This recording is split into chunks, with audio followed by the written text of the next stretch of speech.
was just driving along here. It was a beautiful day. Had my window open, had this stereo on, and when I got up here almost to the stop sign, this small white plane, at the time, that's what I thought it was, went over top of me. It was so smooth, and it just glided right over me, just like that. And then I ducked, and when I looked up again, then it was the spoiler, which is what I call it, and it was tipped like this so I could really see the spoiler, and then it just banked to the right and went over and went down behind those trees. We got to watching it on TV, and they kept saying that it was a large plane, like a 757, and I was like, no. What I saw was no jet. You know, that would have blown me off the road if it went over me, you know, that close. I said, no, that wasn't it. So, like I said, about 11:30 that night, the FBI came, wanted to talk to me. They kept asking me how big the plane was. I said the plane, you know, it was small, wasn't much bigger than my van that I saw, and that it went over top of me. And he says, you don't know what a 757 looks like. And I said, you know, don't be condescending to me. You know, if you don't want to believe me, that's fine. But what I saw, I thought I should report. And you ought to know there was something else in the air at the same time this was going on, and you want to make sure that maybe it was ours and not somebody else's. And then that's when he did seem to get a little nicer. Told me that it was a white Learjet. Someone was taking pictures. I said, before the crash? And he says, well, we got to go. And that was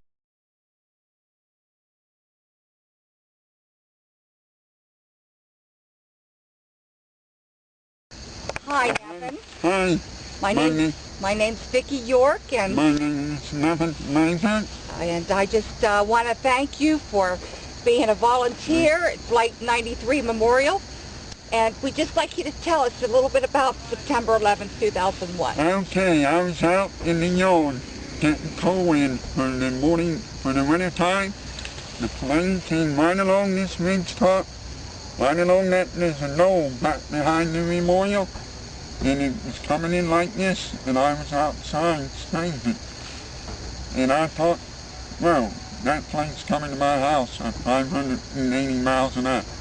All it was going like this. It made like a 45-degree angle and flipped upside down at 10:03 a.m. on September 11th. After that all happened, I could not get out. They had my name blocked in. They had all this area all secured off. The FBI, the state police, the helicopters, and all the moving cameras was here. September the 11th of 2001 changed my whole life forever. Now, Nevin, how close do you live to the actual impact site? Right now, in the right house on the hill. How many yards do you think that would be? I say about a half a mile. About a half a mile away. A mile away, yep. And Nevin told me before that whenever it crashed, all the electricity was out. All the telephones, we didn't have no lights until 10 o'clock at night.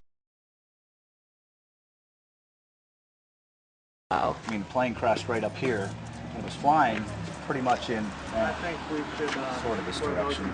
I mean, it could have, I mean, it was just, it was another 5 seconds away from the next town school, or 10 seconds. You know, I mean, it's just amazing where it did hit. You know. Now, when you guys got down to the site, was it pretty evident that, that there was very little debris left there, that you weren't going to find any survivors in your own mind? Oh yeah, I mean, we could pull up. The road went right to where the road ended, right where the plane crashed. Okay. I mean, it was an old haul road, from the strip job, and we drove back that road, and where the road ended, that's where the plane was. And I mean, the only thing I could tell, I get out, like I said, I heard this thing, I felt the explosion, saw the fireball, and I get up there and I'm thinking, where is it, And I mean, you could see the crater, but I didn't put it together that it went in the ground at that time, not till later.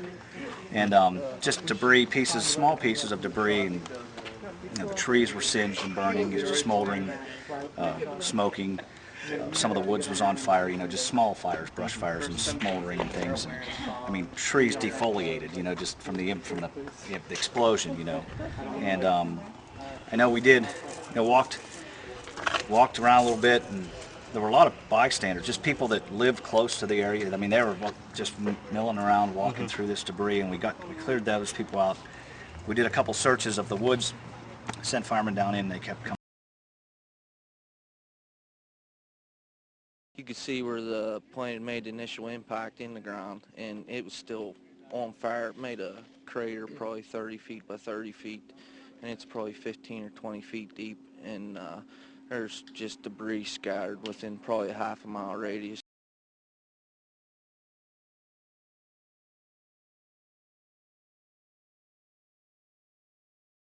I happened to heard a plane coming through. It sounded like it was running normal. When it come down over top of me, I seen it go nosedive straight into the ground down here. Everything was running fine on the plane, it sounded like. What was its position as it went towards the ground? It was just coming down like it was going to land, but instead of landing, it just went nose straight into the ground.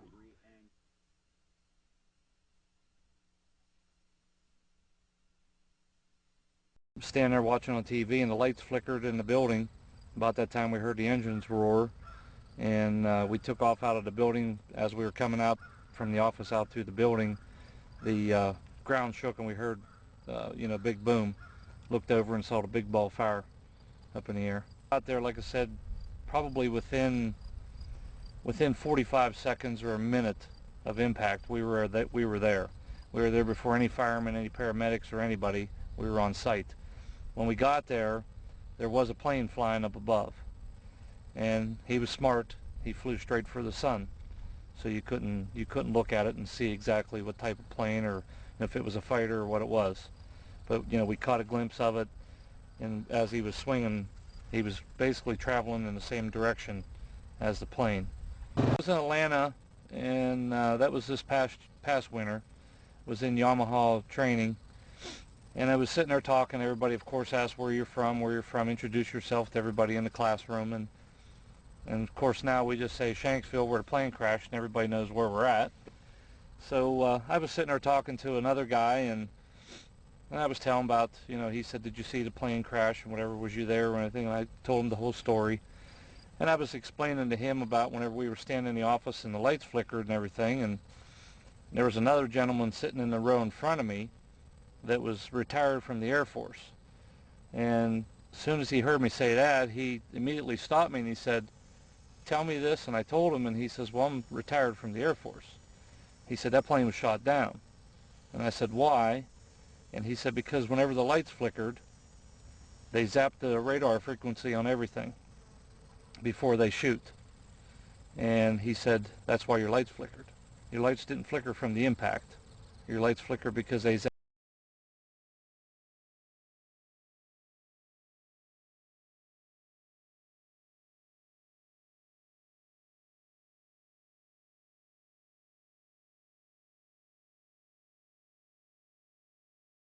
Coming from it, but the engines were running. I then saw the plane coming down at almost a 90-degree angle, maybe an 80-degree angle, and the next thing I saw was a big fireball and smoke. When it come down over top of me, I seen it go nosedive straight into the ground down here. We heard this noise in the sky. My friend and I looked up and said, what's that? And just going basically over our horizon of the hill was this plane. It was completely upside down is what it was. The tail fin was down, and it was going in at a sharp ascent, probably more than a 45-degree angle, closer to a 90-degree angle.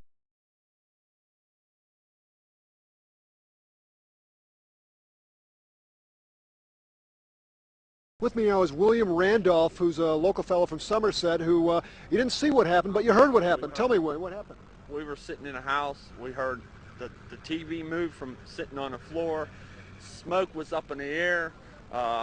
We were told that the plane was a 45 angle and a nosedive into the ground over in that area somewhere. What exactly did you hear? It felt like an earthquake.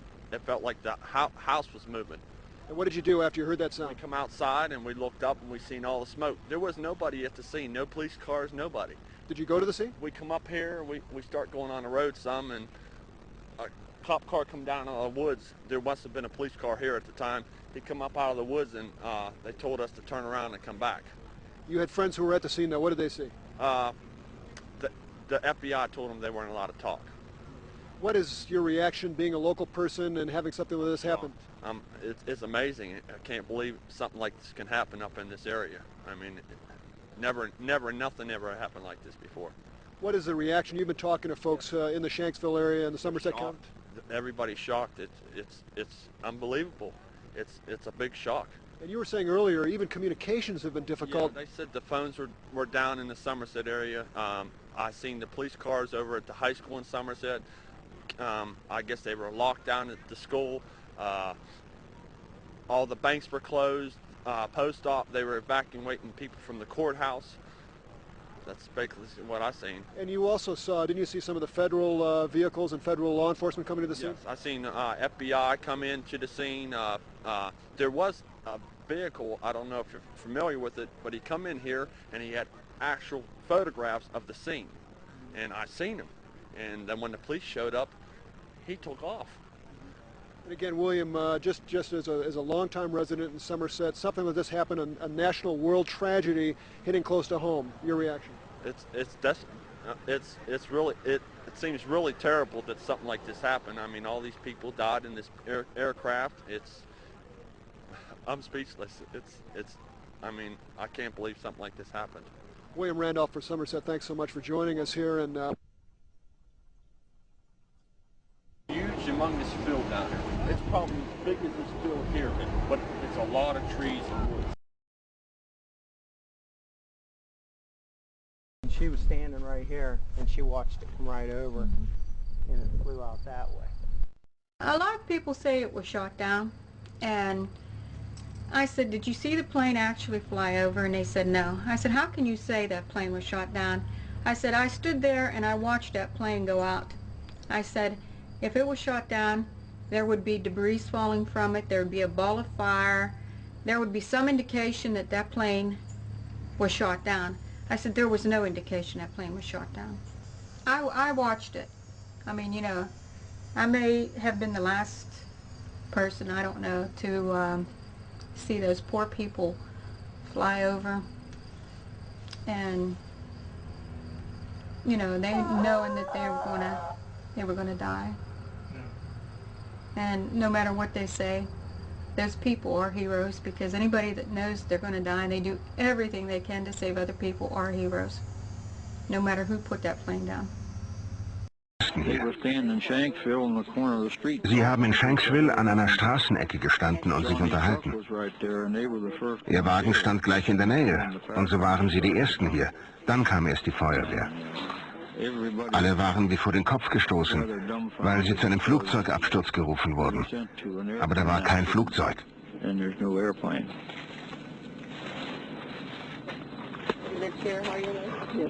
Kein Flugzeug.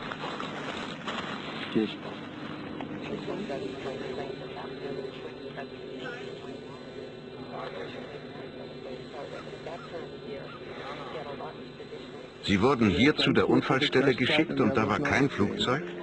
Nein, da war nichts. Nur dieses Loch. Das ist es, was Sie sahen. Ich dachte immer, das sei die Absturzstelle. Das ist sie. Aber da ist nichts zu sehen. Das Flugzeug hat sich total zerlegt. Puff. Es krachte auf den Boden und löste sich auf. Vollkommen. Flugzeugtrümmer? Nichts, was ich hätte erkennen können. Es war schwierig, etwas in dieser Richtung zu identifizieren. Dennis Roddy ist Chefredakteur der Pittsburgh Post-Gazette. Unmittelbar nach dem Crash schickte er ein Fire, some small fires in the woods, just small brush fires. You know, the ground smoking, debris everywhere, pieces of metal, paper, insulation, wiring.